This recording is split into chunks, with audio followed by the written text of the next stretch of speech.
Welcome back, students, in my YouTube channel Economic Amazon. Kindly subscribe my YouTube channel and press the icon button for the further notification. Today we will start the statics. We already completed 2 chapter in statics. It is the 3rd chapter. Actually it is not a 3rd chapter, it is the part of 2nd chapter. ये data collection वाला ही part है, but दो topic है census and the sample method, तो हम इस पे थोड़ा डीपली फोकस करेंगे. Yes, let's start.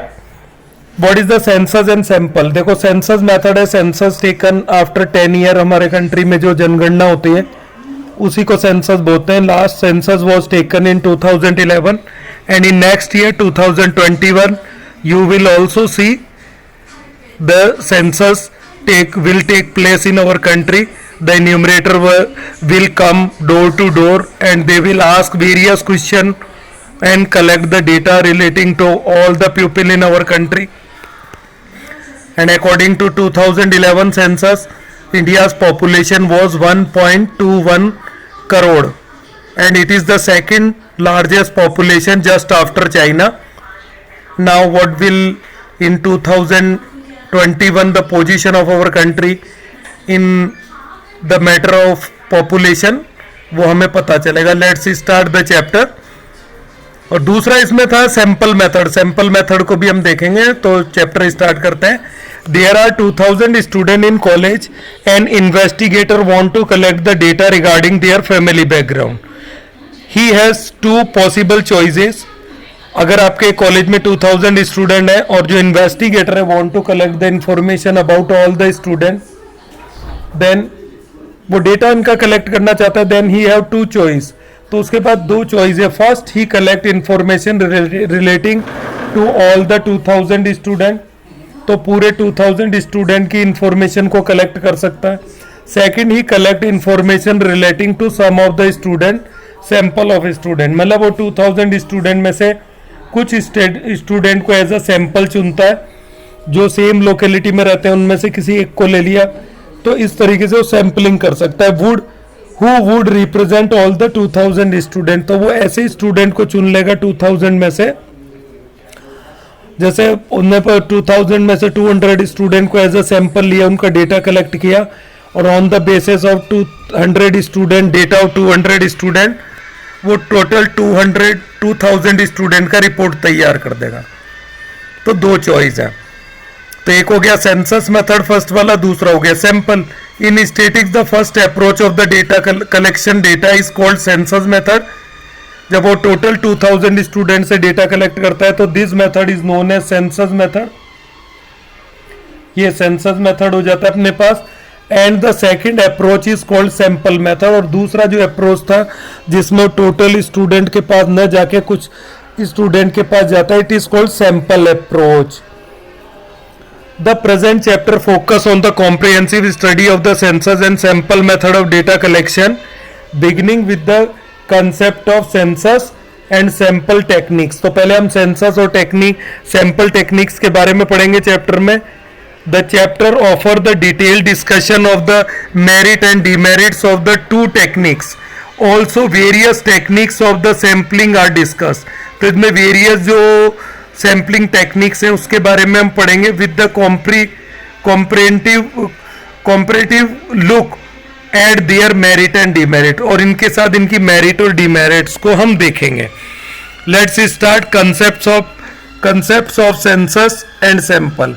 Chapter 2 of the book introduce the concept of universe or population. It would be useful to recapitulate this concept for a comprehensive understanding of the concept of census and sample. तो हमने जो वहाँ पे पढ़ा था universe और population का concept, एक बार उसको देख लेते हैं दोबारा. इन स्टैटिक यूनिवर्स और पॉपुलेशन, मैंने पहले बताया था स्टैटिक्स में आपका यूनिवर्स क्या होता है, वो एरिया जहाँ पे आप अपना सर्वे कंडक्ट करते हैं या जिस एरिया में आपको डेटा कलेक्ट करना है, और उस एरिया की जो पॉपुलेशन है वो आपके लिए पॉपुलेशन ऑफ यूनिवर्स हो जाती है. In statics universe of population simply refer an aggregate of the item to be studied for a investigation. मतलब इन्वेस्टिगेशन के लिए आपने किन आइटम्स को चुना है उसको ये रेफर करेगी आपकी पॉपुलेशन, जो टोटल आइटम है। Ordinary the term population is used to mean total number of the people living in a country. वैसे तो ऑर्डिनरी पॉपुलेशन का मतलब टोटल नंबर ऑफ पीपल है जो हमारे देश में रह रहे हैं, बट हमारे यहाँ पे क्या होगा, जिस एरिया में आप सर्वे कंडक्ट कर रहे हैं उसी की पॉपुलेशन आपकी यूनिवर्स की पॉपुलेशन होगी। Population of India was approximately 121.02 crore in 2011। मैंने भी बताया था 2010-11 के सेंसस के अकॉर्डिंग डेटा है, but in statics the term population is used differently. पर स्टेटिक्स में आप इसको डिफरेंटली यूज करेंगे। In statics the term population mean the aggregate of all item about which we want to obtain information. Statics में क्या होगा, the term population means the aggregate of all item, उन सभी items का aggregate होगा, about which we want to obtain information, जिनके बारे में हम इंफॉर्मेशन को कलेक्ट करना चाहते हैं। To illustrate there are 2000 student in a particular college. अब इसको समझने के लिए हम दोबारा उस एग्जांपल को लेते हैं भी कॉलेज में 2000 स्टूडेंट है। If an investigation related to all the 2000 students then 2000 would be taken as universe और population। अगर आप टोटल 2000 स्टूडेंट का डेटा कलेक्ट करते हैं तो आपका यूनिवर्स जो है वो टोटल 2000 स्टूडेंट हो जाएंगे और पॉपुलेशन भी 2000 स्टूडेंट हो जाएगी। मतलब जो यूनिवर्स है वो 2000 स्टूडेंट का जो भी एरिया होगा वो एरिया आपका टोटल यूनिवर्स हो जाएगा और जो पॉपुलेशन है 2000 हो जाएगी, क्योंकि आप टोटल 2000 स्टूडेंट का पर्टिकुलर डेटा यहाँ कलेक्ट करते हैं, क्योंकि ये सेंसस वाला मेथड भी हो जाएगा। Would be taken as the universe और population, each unit of this 2000 is called item. और इस पूरे 2000 जो है ये आपके पास क्या हो जाएंगे, आइटम हो जाएंगे। फॉर फर्दर इलिस्ट्रेट एक और एग्जांपल लेते हैं। 1 sugar mill out of 10, 10 sugar mill में से अगर आप एक शुगर मिल को देखते हैं तो वो आपके यूनिवर्स में एक आइटम हो जाएगा। We are studying would be called the item. All the 10 sugar mill would constitute population of universe और total 10 sugar mill है वो आपका यूनिवर्स हो जाएगा। मतलब 2000 स्टूडेंट आपका यूनिवर्स है और उसमें से एक एक स्टूडेंट जो है पर्टिकुलरली वो आइटम है। If a statistical inquiry is based on all item of universe, it is called the census inquiry। अगर आप स्टैटिस्टिकल इंक्वायरी ईच और एवरी आइटम का करते हैं, जैसे 2000 स्टूडेंट में हर स्टूडेंट का डेटा पर्टिकुलर कलेक्ट किया, then this inquiry is called census inquiry. For example, if you want to know quality of the life, एक और एग्जाम्पल है, अगर आप क्वालिटी ऑफ लाइफ जानना चाहते हैं 25,000 हाउस होल्ड का इन योर टाउन और and you decide to collect the relevant statistics data of all 25,000 household. आपने डिसाइड किया कि मैं एक एक घर में जाऊंगा और डेटा कलेक्ट करूंगा पूरे 25,000 हाउस होल्ड का। That is your statistical inquiries covering all the item. अब इसमें आपकी जो स्टेटिकल इंक्वायरी है सारी यूनिट्स को कवर करती है यूनिवर्स और it is covering the entire universe. You are relying on census method. तो इसका मतलब आप किस मेथड को फॉलो कर रहे हैं, सेंसस मेथड पे निर्भर है आप ऑफ योर स्टेटिकल इंक्वायरी। इसका मतलब आपको समझ आ गया होगा, अगर आप पूरे 25,000 घरों में जाके डेटा कलेक्ट करेंगे तो ये सेंसस टेक्निक होगा। अल्टरनेटिवली अब दूसरा अल्टरनेटिव क्या है, is that you collect statical data for every 5th और 10,000 ऑफ योर टाउन। अब आपने सोचा हर 5,000 वाले घर में मैं जाऊंगा, फिर 10,000, 15,000, 20 और 25,000 वाले घर में जाऊंगा, या फिर आप सोचते हैं पर 1000 आप जाएंगे, ठीक, पर 2000 आप कलेक्ट कर सकते हैं डेटा। तो ये आपका सैंपल टेक्निक हो जाएगा। Which you think should represent all the 25,000 house hold. अब आपको लगता है कि हर 5,000 में से मैं इंक्वायरी कर लेता हूं तो मेरा एंटायर यूनिवर्स 25,000 घरों के बारे में जानकारी मिल जाएगी, या पर 2000 डाटा कलेक्ट करूं, पर 1000 करूं, जो भी आपको सही लगता है। Now you are not covering each and every item. तो इस मेथड में आप ईच और एवरी आइटम जो है पूरे 25,000 लोगों से संपर्क नहीं करेंगे of the universe. Instead you are covering only a sample. आप तो उनमें से कुछ का सैंपल यूज कर रहे हैं और द यूनिवर्स मतलब यूनिवर्स के कुछ सैंपल का डेटा कलेक्ट कर रहे हैं। Characteristic of the sample are suppose to represent characteristic of the entire universe. अब वो सैंपल का जो कैरेक्टरिस्ट है, जो आपने सैंपल कलेक्ट किया, वो ऐसा होना चाहिए कि वो पूरे यूनिवर्स की इंफॉर्मेशन दे दे। और quality of life of the sample or say 2500 families is supposed to represent quality of life of all the 25,000। अब आपने 2500 लोगों का डेटा कलेक्ट किया और वो ऐसा डेटा था कि वो पूरे 25,000 को रिप्रेजेंट करता है। अब ये कैसा हो सकता है, जैसे पर्टिकुलर एक कॉलोनी में गए आप, अब वो मिडिल क्लास कॉलोनी है, उसमें से आपने 2-4 घरों में पूछा, या फिर सिटीज में जाते हैं जो बिल्डिंग्स आती हैं 12 फ्लोर की, उसमें आपने एक बिल्डिंग को देखा कि इसमें जो अपार्टमेंट है वो पर्टिकुलर इस रेट के या मिडिल क्लास लोग हैं, तो 2-3 फैमिली का डेटा कलेक्ट किया। फिर आप दूसरी अपार्टमेंट में गए जो रिचर सेक्शन वाली कॉलोनी में गए, वहां से कुछ का डेटा कलेक्ट किया, तो ये सैंपल आपका बनता है। Represent quality of life of the 25,000 family of your town, this is called sample method of statistical inquiry. तो ये स्टैटिकल इंक्वायरी का आपके कौन सा मेथड हो जाता है, सैंपल मेथड हो जाएगा आपका, ठीक है। The concept of sample and population are projected in bigger part of this picture is comprising the entire 27 item showing population। नीचे एक एग्जांपल आ रहा है, मैं इसी को समझा देता हूं। यहाँ हम एक बॉल देख रहे हैं, ये टोटल जो पॉपुलेशन है एक बिग बॉल में, ये 27 आइटम है, इट इज द पॉपुलेशन। अब आपने 27 में से सैंपल में 3 आइटम कलेक्ट किए हैं, जो आपने देख रहे हैं 2 आपके पास खाली बॉल है, ग्रीन बॉल है। अब आप ये सपोज करते हैं, यू आर सपोज टू कि 3 आइटम पूरे 27 आइटम का डिटेल देते हैं, तो दिस इज कॉल्ड सैंपल। अब इसका बेस्ट एग्जांपल है एट द स्वीट शॉप। जब आप मिठाई की दुकान पे जाते हैं तो after testing a little bit of the sweet, एक पर्टिकुलर स्वीट का आपने छोटा सा हिस्सा टेस्ट किया और उस बेस पे आप पूरी मिठाई को जज करते हैं कि इस बाकी का टेस्ट सेम होगा, तो आपने ऑर्डर दे दिया कि आप भैया 2 किलो देना टेस्ट करके। तो ये अब सैम्पलिंग टेक्निक हुई। घर पे मम्मी जैसे चावल बनाती है, चावल बनाने के बाद वो क्या, चावल के एक दाने को दबा के देखती है, अगर वो सही तरीके से दब जाता है देन सारे चावल अच्छे पक गए, तो this is the sampling technique, ठीक। तो उनको पता है सारे चावल एक जैसे, अगर एक पक चुका है तो बाकी सब पक चुके होंगे। तो ये टेक्निक अपने एक सैंपल टेक्निक को बताता है। अब अपने पास यहाँ बॉक्स आ जाता है, बॉक्स में now you must be sure that sample is only a part of the population और द यूनिवर्स। मतलब सैंपल आपके पूरे पॉपुलेशन का एक पार्ट होता है जो पूरे पॉपुलेशन को रिप्रेजेंट करता है, but it must be that part, ये वो पार्ट होता है विच इन टर्म्स ऑफ द कैरेक्टरिस्ट, मतलब इसमें ऐसे कैरेक्टरिस्ट होते हैं कि जो रिप्रेजेंट करता है एंटायर पॉपुलेशन को। जैसे 3 जो सैंपल कलेक्ट किए हैं, ये पूरे के पूरे ट्रूली पूरी पॉपुलेशन को रिप्रेजेंट करेंगे। जैसे पुअर सेक्शन सोसाइटी का, पुअर से हमने पूछा इनकम लेवल लो है, 2-4 परिवारों से पूछा तो पता चल गया कि कच्ची बस्ती है, गरीब लोग रहते हैं, तो बाकी सबका डेटा लगभग यही होगा। तो वो सैंपलिंग किया आपने, ईच और एवरी हाउस को कवर करते हैं तो सेंसस हो जाता है। जब आप कुछ लोगों से जानकारी लेते हैं और पूरे यूनिवर्स को रिप्रेजेंट करते हैं तो सैंपल मेथड हो जाता है। Now it is a flow chart here. Method of statistical inquiry के 2 मेथड हैं, एक तो सेंसस है और सैंपल है। अब इसमें आप स्टार्ट करते हैं census method. Method of complete enumeration, इसको मतलब मेथड ऑफ कंप्लीट इन्यूमरेशन बोलते हैं, क्योंकि यहाँ आप ईच एंड एवरी जो आइटम है यूनिवर्स का आपके उसको कवर करते हैं।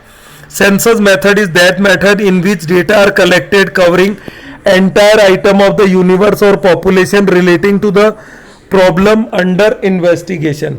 जो प्रॉब्लम अंडर इन्वेस्टिगेशन है उनमें एवरी आइटम को आप कवर कर लेते हैं, किस मेथड में, सेंसस मेथड में। तो ये इसका डेफिनेशन हो गया। To illustrate you may be interested in the investigation of the colour composition of the Maruti car in India. अब कलर कंपोजिशन जो मारुति कार का अलग अलग, जैसे ब्लैक भी होता है, रेड भी होता है, पर्पल हो गया, पिंक हो गया, व्हाइट हो गया, बट इनमें जो मोस्ट जो पसंदीदा कलर है व्हाइट देखा गया है। According to the census of method, you are required to collect data on the color of each and every Maruti car sold in India. तो अगर आप सेंसस मेथड से जाते तो ईच एंड एवरी कलर जो है उस पर आपको डेटा कलेक्ट करना है। सेंसस मेथड इंप्लाइज, अब 3-4 एग्जाम्पल तो अभी तक आ चुके हैं, देखो 2-3 मैंने दे दिए, एक मिठाई का दे दिया, एक घर पे चावल बनाने वाला दे दिया, तो वो सैंपल वाले थे। सेंसस वाले हो गए जब पूरे के पूरे ईच और एवरी आइटम को कवर करते हैं। Census method implies complete enumeration of the universe. तो इसमें जो इंपॉर्टेंट जो बेसिक कैरेक्टरिस्टिक है सैंपल का वो ये है कि इसमें इन्यूमरेशन ईच और एवरी आइटम का होता है। Census of population is the most suitable of the census method of statistical inquiry. अब सेंसस ऑफ पॉपुलेशन जो है, जब पॉपुलेशन काउंटिंग हो रही है हमारे कंट्री में, ये इसका बेस्ट एग्जांपल है सेंसस का। For the estimation of the country's population, house to house inquiry is conducted and even people living at the road side are contacted in India. मतलब डोर टू डोर तो inquiry होती है census में, but जो footpath पे रहने वाले लोग हैं, हाउसलेस हैं, उनसे भी कांटेक्ट किया जाता है। इतना वाइडली सेंसस अरेंज होता है हमारे कंट्री में। Census of population is conducted every 10 year, ये हर 10 साल बाद होता है। 2011 में हुआ था, अब 2021 में होगा। And the last census was conducted in February 2011। 2011 जो फरवरी में डेटा कलेक्ट हुआ था। Luckily I was the part of that census, I was a enumerator there, I was appointed by government, तो मैंने उसमें पार्ट लिया। तो मुझे इसका बेसिक जानकारी है पूरी टोटल। मेरे जो अंडर थे 150 हाउस किए गए थे, 150 घर। तो 150 घर से तो मैं आपको यहाँ डिटेल थोड़ा सा बता देता हूँ। वहाँ जो हमको शीट प्रोवाइड की गई थी, टोटल एक बड़ी शीट थी काफ़ी। कुछ उन्होंने लिटरेचर हमको दिया, पेंसिल वगैरह, रबड़ जो भी था, बॉक्स। हमारा एक आई कार्ड बनाया गया। हम वहाँ जाते थे and we have to ask 29 question from a family. एक फैमिली में हमको एक पर्सन से 29 क्वेश्चन पूछने थे। टोटल जो अपने पास क्वेश्चनरी उन्होंने तैयार दी थी, हमको यस नो पे टिक लगाना था। कुछ जो ऐसी चीजें थी जो हमको हाथ से लिख के फिल करना था। तो ये सब हमने काम वहाँ किया। तो ये जो सेंसस ऑफ इंडिया इतना वाइडली अरेंज होता है, और इसकी भी 2-3 स्टेज थी। तो मैंने सेकंड जो स्टेज था उसमें मुझे अपॉइंट किया गया था। थर्ड स्टेज में इन्यूमरेटर को लैपटॉप वगैरह प्रोवाइड किए गए। सेंसस ऑफ इंडिया बॉक्स में देखते हैं, येलो ये जो बॉक्स दिया गया है, census of India 2012 reveals that in terms of the size of population India is the second largest country in the world next to China. ये मैंने आपको बता दिया। 2011 में इंडिया का पॉपुलेशन 1.21 करोड़ था, 0.0 कुछ था, तो अब 1.21 करोड़, नहीं सॉरी ये गलत लिख दिया मैंने, अगेन 121 करोड़ जो था, अप्रोक्सीमेट 067 कुछ ऐसा था। अब सुटेबिलिटी, मतलब सेंसस मेथड आपके पास कब सुटेबल होगा? Census method is suitable particularly for such statistical investigation which have, मतलब ये वहां सुटेबल करता है। First, small size of population का। Second, widely diverse item. अब बच्चे पूछते हैं सर स्मॉल साइज होना चाहिए, पर इंडिया तो सेकंड लार्जेस्ट पॉपुलेशन है, फिर भी यह सेंसस मेथड होता है। हाँ, क्योंकि सेंसस में हमको बारीकी से डेटा कलेक्ट करना है ना, तो क्योंकि अपकमिंग 10 ईयर के लिए जो गवर्नमेंट पॉलिसी फॉर्मुलेशन करती है वो इसी सेंसस बेस के डेटा पे होता है। इसमें सारे डेटा कलेक्ट हो जाते हैं। जैसे आपके पास लिटरेसी रेट पता चल जाएगा, अनएम्प्लॉयमेंट का पता चल जाएगा, मेल फीमेल जेंडर वाला जो है वो पता चल जाएगा, जो आपके पास वर्किंग पॉपुलेशन है 15 ईयर से अबव और 60 से कम, वो उनकी एज का पता चल जाता है। सेकंड जो आता है इसकी suitably widely diverse item of the population. अब इंडिया का पॉपुलेशन वाइडली डाइवर्स है, फिजिकल फीचर इंडिया में अलग अलग है। हमारे पास कोल्ड डेजर्ट भी है, हॉट डेजर्ट, थार्ड वाला डेजर्ट है, साउथ वाला पेनिनसुला है, उधर ही अपर पार्ट हिमालय का आ जाता है, कोस्टल बाउंड्री है, ठीक, नदर्न प्लेन है। तो वाइडली डाइवर्स हमारे पास है एरिया, तो इसमें सेंसस मेथड सूट करता है। थर्ड है requirement of intensive examination of different item का जब आपको बारीकी से एग्जामिनेशन करना हो तो ये मेथड सुटेबल है। दैट इज वाई ये सेंसस जो इंडिया में आफ्टर 10 ईयर कंडक्ट करवाया जाता है, पूरे 1 महीना 1.5 महीना इसका काम चलता है। फोर्थ है high degree of accuracy and reliability. अगर आपको हाई डिग्री ऑफ एक्यूरेसी चाहिए, रिलायबिलिटी चाहिए डेटा से, तो फिर वो डेटा सेंसस मेथड से कलेक्ट होना चाहिए। तो these are the fourth suitabilities. Census method कहाँ पे सुटेबल करता है, सुटेबल रहता है। अब इसके मेरिट डिमेरिट्स आते हैं। तो मेरिट डिमेरिट में आप सिर्फ इसके पॉइंट याद रखें, no need to learn the description याद ना रखें तो भी चलेगा। जैसे मेरिट है, नंबर 1 मेरिट है रिलायबल एंड एक्यूरेट, मतलब दीज डेटाज आर रिलायबल और एक्यूरेट होते हैं, क्योंकि ईच और एवरी आइटम आपने इसमें कवर किया होता है, ठीक। Result based on the census method are accurate and highly reliable. This is because each and every item of population is studied. Second है लेस बायस, मतलब इसमें भेदभाव होने का फर्क नहीं होता है. Result based on the census method are less bias. जो रिजल्ट आपके पास सेंसस मेथड से डेटा कलेक्ट करने से आते हैं वो लेस बायस्ड होते हैं, मतलब उनमें भेदभाव नहीं होगा या गलती होने की संभावना कम है. It is because of the absence of investigators discretion regarding to the selection of sample item. क्योंकि इसमें सैंपल जो टेक्निक्स तो होती नहीं है. अब सैंपल में तो इन्वेस्टिगेटर के अपने हिसाब से सैंपल कलेक्ट करता है, तो वो बायस हो जाता है किसका करे किसका नहीं करे. सेंसस मेथड में तो ईच एंड एवरी जो item of population is covered contact किया जाता है, तो वहाँ बायसनेस का मामला खत्म हो जाता है.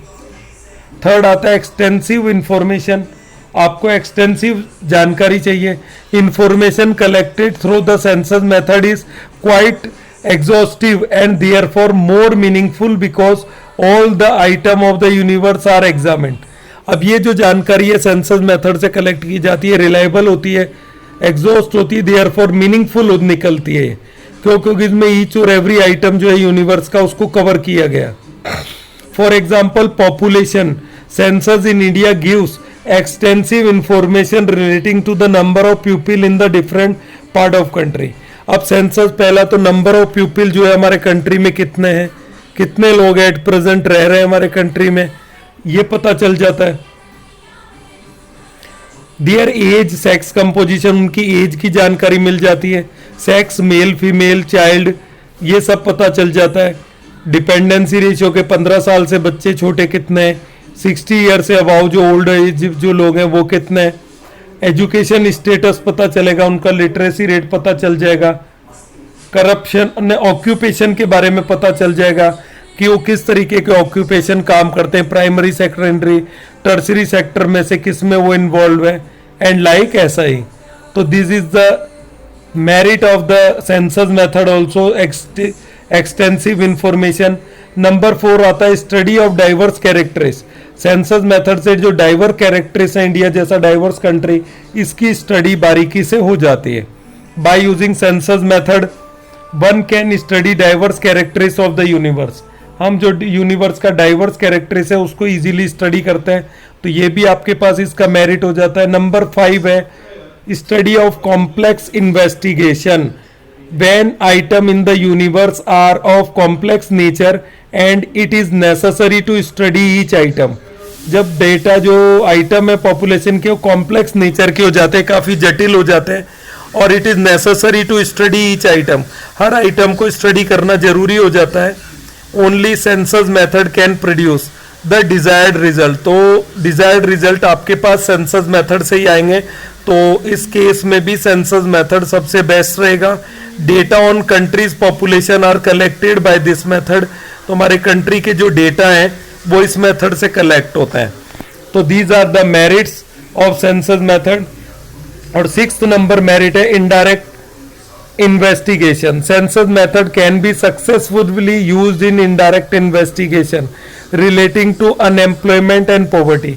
जब आप सेंसस मेथड से कांटेक्ट करते हैं ईच और एवरी आइटम यूनिवर्स का, उनसे डेटा कलेक्ट करते हैं, तो उस डायरेक्ट इंफॉर्मेशन जो हमने कलेक्ट किया उसमें इनडायरेक्टली कौन सी इंफॉर्मेशन कलेक्ट होके आती है, पॉवर्टी वाली आ जाती है, करप्शन वाली आ जाएगी, बर्थ रेट डेथ रेट उससे आप निकाल सकते हैं, अनएम्प्लॉयमेंट वाला आ सकता है, ऑक्यूपेशन स्ट्रक्चर.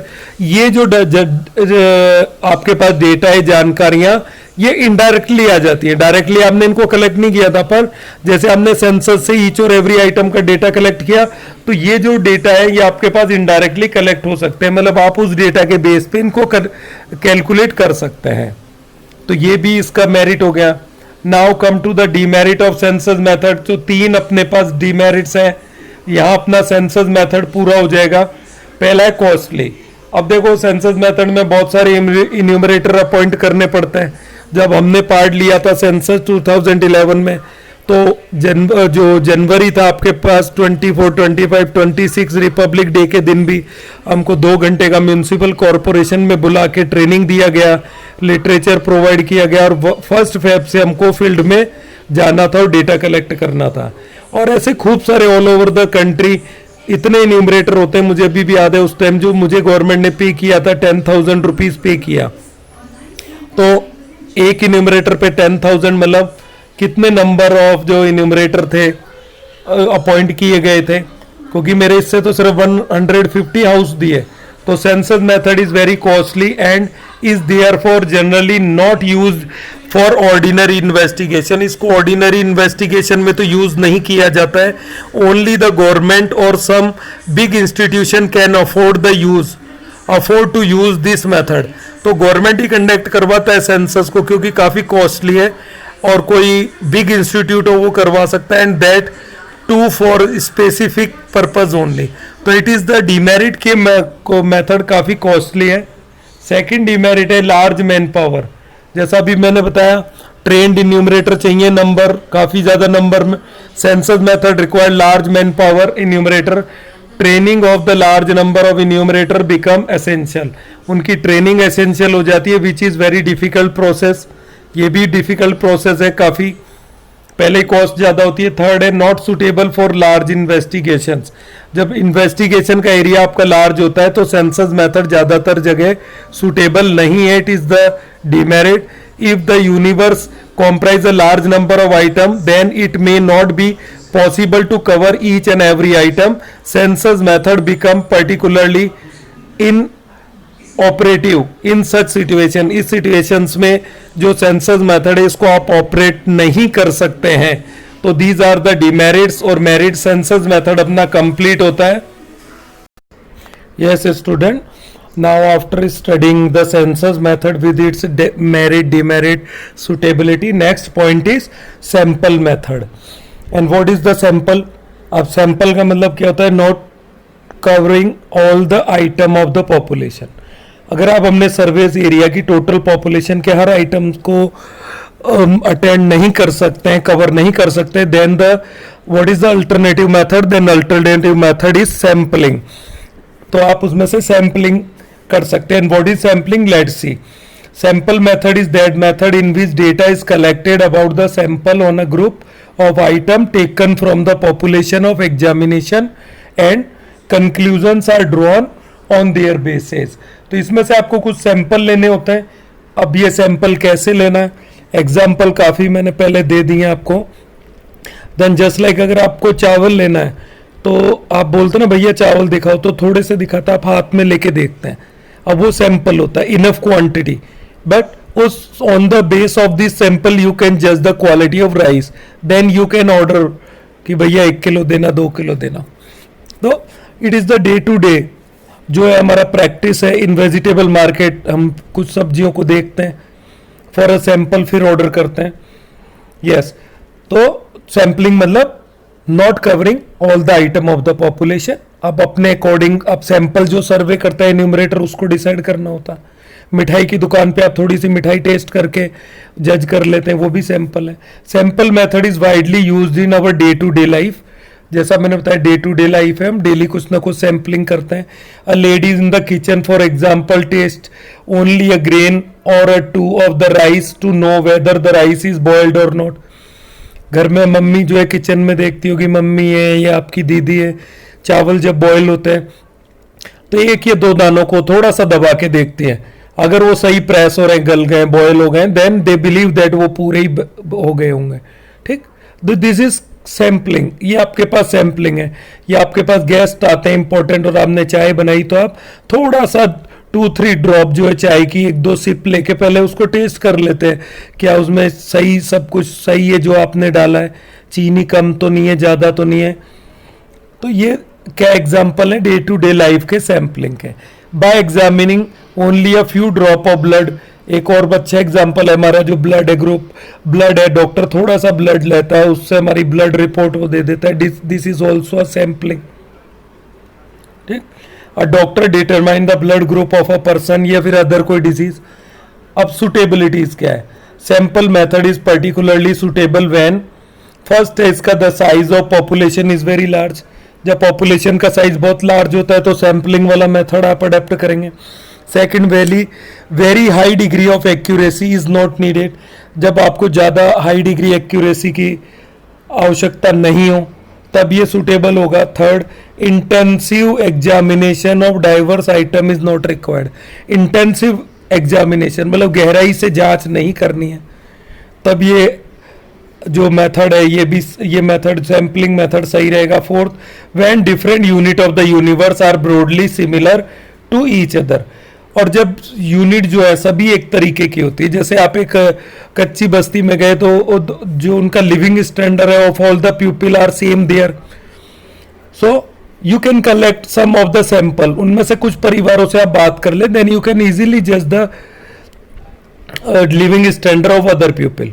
अब आप रिच एरिया में जाते हैं कॉलोनी में, तो वहां भी आप 2-3% से बिजनेस क्लास लोग हैं, डॉक्टर इंजीनियर, उनका सर्वे करके यू कैन जज the living standard of other people. This is called sampling. So these are the 4 suitability point of sampling method. Sample जो अपना method है. Now come to the merit. What are the merit of this method? Some of the principal merit of the sample method are as under. First, economical. This method is very economical in comparison to census method. बहुत कम खर्चा आता है because less number of enumerator. आपको तो एक enumerator ही sampling ही करना है, पूरे आइटम कवर करने नहीं है। सेकेंड है time saving. Yes sure this method is time saver method. Time बहुत ज़्यादा बच जाता है, जल्दी आपका सर्वे कंप्लीट हो जाता है, because you are collecting samples, you are not covering all the item of the population of your universe. In this method only limited number of the item are investigated. As such the process of investigation is time saving, not time consuming. अब census method जो है वो तो time consuming होता है। Next page number 3 है identification of error. Sampling method में एक बहुत बड़ा जो मेरिट है वो ये है, इसमें एरर इजीली आपको पता चल जाता है। कैसे पता चल जाएगा? Because there are few items, क्योंकि हमने सैंपल कलेक्ट किया है, पूरे आइटम कवर नहीं किए, तो जब आपके टेबल पे कुछ सैंपल होते हैं, उनके डेटा होते हैं, then you can easily find out your error अगर कहीं रह गया है, because only a limited number of the item are covered. Error can be easily identified. To that extent, sampling method shows better accuracy. Number 4, large investigations. Sample method is more feasible in suitable situations of large investigation.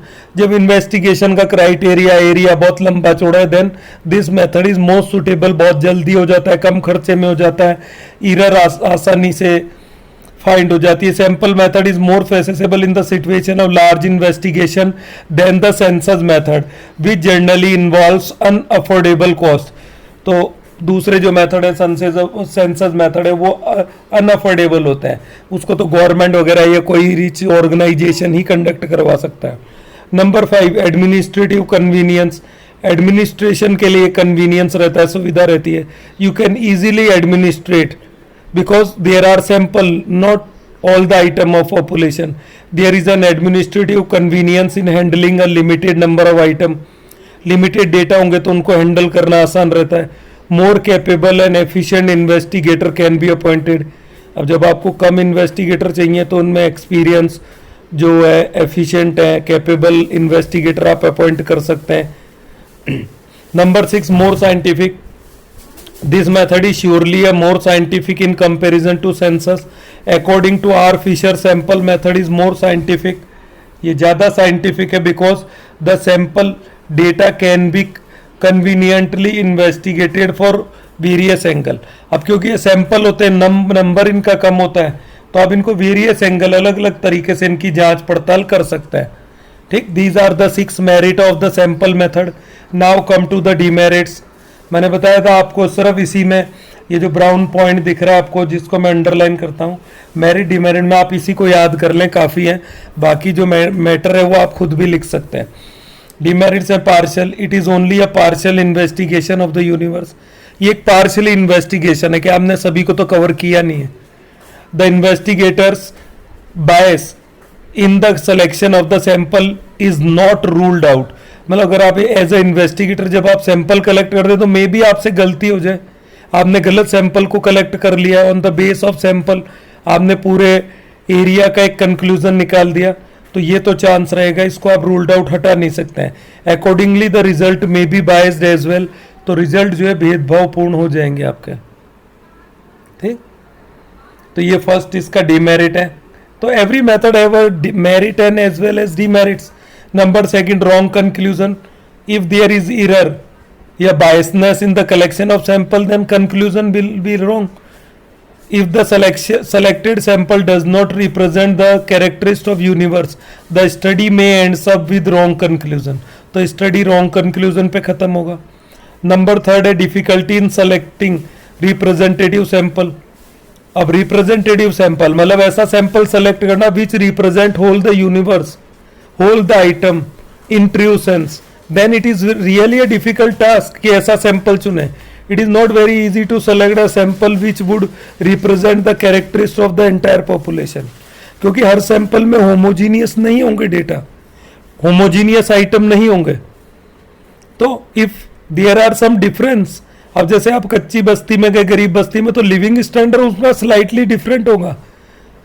Some of them have a high income level in comparison to other and some of them very low income in comparison to other of the same area. आपने किन का sample collect किया? तो it is very difficult to selecting representative sample. It is another demerit of the sample method. Number 4, difficult in framing sample. It is obvious demerit.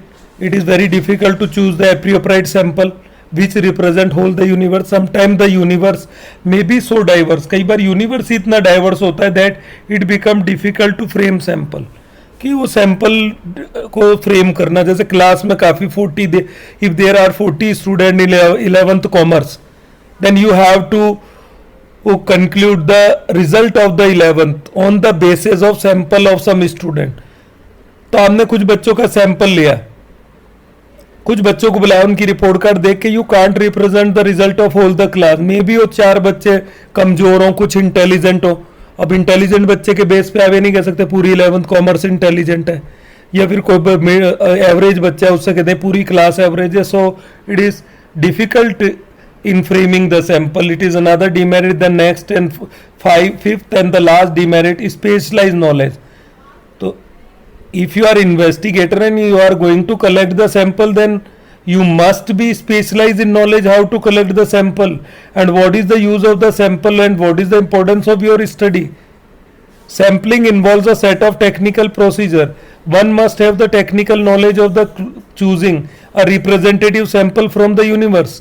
तो उसको अच्छी खासी knowledge होनी चाहिए because he is going to choose a sample. उस पर conclusion आएगा statistical. Person who are well versed with all the techniques of the sample are not easily available. और ऐसा जो इन्यूमरेटर ना, ऐसा पर्सन जो कि वेल वर्स्ड हो, वेल नॉलेज हो, स्किल्डफुल हो, कैपेबल हो, तो easily this kind of the person is not easily find. तो ये भी एक डिमेरिट हो जाता है. Now come to the essential of sample. What are the essential? First of all, we will cover the box given aside here. ये जो box दिया हुआ है इसको कवर कर लेते हैं. 2 बेसिक एसेंशियल, दो सैंपल मेथड में 2 बेसिक चीजें हैं, इनको फॉलो करना ही है. First, that the sample must represent characteristics of the entire universe. Sample ऐसा होना चाहिए जो एंटायर यूनिवर्स के कैरेक्टरिस्टिक्स को बताता है, अदरवाइज कंक्लूजन रॉन्ग आएंगे. Second one is that the sample must be adequate enough to offer reliable conclusion. जो हमने सैंपल कलेक्ट किया है वो इनफ होना चाहिए कि वो पूरे रिप्रेजेंट को, पूरे यूनिवर्स को रिप्रेजेंट कर सके. जैसे अगर आपने मिठाई खाई है, if you are testing barfi and other sweets, तो उसका मतलब आप आधी बर्फी खा के देखें, ऐसा नहीं चुटकी भर लिया और हाँ सही है, तो उससे प्रॉपर टेस्ट नहीं आएगा. So these are the 2 basic essentials. इधर देख लेते. Point 1, representative. A sample must represent all the characteristics of the universe. Sample ऐसा होना चाहिए जो पूरे यूनिवर्स के कैरेक्टरिस्टिक्स को बताए. It is possible only when each unit of the universe stand equal chance of being selected in a sample. जब आपके पास यूनिवर्स के हर यूनिट के पास, हर आइटम के पास इक्वल चांस है टू बी सेलेक्टेड, किसी का भी नंबर आ सकता, तो तब जाके ये ट्रूली रिप्रेजेंटेटिव होता है. So it is essential. Number second, independent. All the unit of the universe must be independent from each other. ऐसा होना चाहिए, ये भी एसेंशियल है. All unit of the sample must be independent of each other. In other words, inclusion of one item in the sample should not be depend on other. एक item दूसरे पे depend नहीं होना चाहिए. एक upon the inclusion of some other item of the universe, ये भी essential है अपने सैंपल में। जो आपने सैंपल कलेक्ट किया है वो इंडिपेंडेंट हो, उसका दूसरों से कोई लिंक नहीं हो। Number third, homogeneity. All the item of the universe must be homogeneous. अगर वो होमोजीनियस होते हैं तब आप इजीली सैंपल लेते हैं तो कंक्लूजन बहुत बेटर आएंगे, क्योंकि आपने सैंपल लिया, बाकी सब बिल्कुल वैसे हैं, तो आपका डिसीजन सही होगा। मिठाई टेस्ट किया, आपने कहा 1 किलो देना, तो पूरी 1 किलो मिठाई का टेस्ट वही होगा जो आपने टेस्ट किया था। जो चावल आपने हाथ में लेके देखे, अगर वो होमोजीनियस है तो सेम क्वालिटी के पूरे आपको, जो भी आपने 2-4 किलो चावल ऑर्डर किए, सेम आपको मिलने वाला है। ये homogeneity. If more than one sample are selected, अगर एक से ज्यादा सैंपल सेलेक्ट करते हैं from universe, this sample should be homogeneous and not contradictory to each other. अब सैंपल होमोजीनियस होने चाहिए, अदरवाइज कंक्लूजन पे इसका फर्क पड़ेगा। जब हमारा जो पॉपुलेशन है वो डाइवर्स होता है, then it is very difficult to choose a appropriate sample. Diversity बहुत ज्यादा है। तो नंबर 4 आता है adequacy. The number of the item in a sample should be fairly adequate. जो सैंपल में आइटम वो एडिक्वेट होना चाहिए। जैसे 40 स्टूडेंट है तो आप कम से कम इनमें से 10 स्टूडेंट का सर्वे करें, ठीक। आप जैसे पर 2 में से 2 में से 1 ले सकते हैं, 4 में से 1 ले सकते हैं, ऐसा नहीं है 10 में से 1 लिया, 4 बच्चों से पूछ लिया तो 4 student out of 40 is not adequate. तो हमने 10 स्टूडेंट से बात की है तो 10 में से हमने 4 अपर लिए, 4 मिडिल लिए और 4 नीचे वाले लिए, 12 कर लें। तो ऐसे बना के फिर क्लास का कंक्लूजन बताएं। बिफोर स्टूडेंट जो बिल्कुल बॉटम में आते हैं स्टडी के पॉइंट ऑफ व्यू से, 4 एकदम टॉप आते हैं और 4 मिडिल क्लास। 12 स्टूडेंट का सैंपल लिया, then you can get a proper conclusion कि क्लास का स्टैंडर्ड कैसा है पढ़ाई में। So these are the essential of the sampling method. Now learning by doing work है, ये आप करके देखें कि आप किस मेथड में कौन सा लगाएंगे। You can pause the screen to study learning by doing. आप इसको करके रखें। And that's all for this video. In next video I will teach you the method of sampling. जो method of sampling, it is a important part of this chapter. Okay, hope you are enjoying. See you.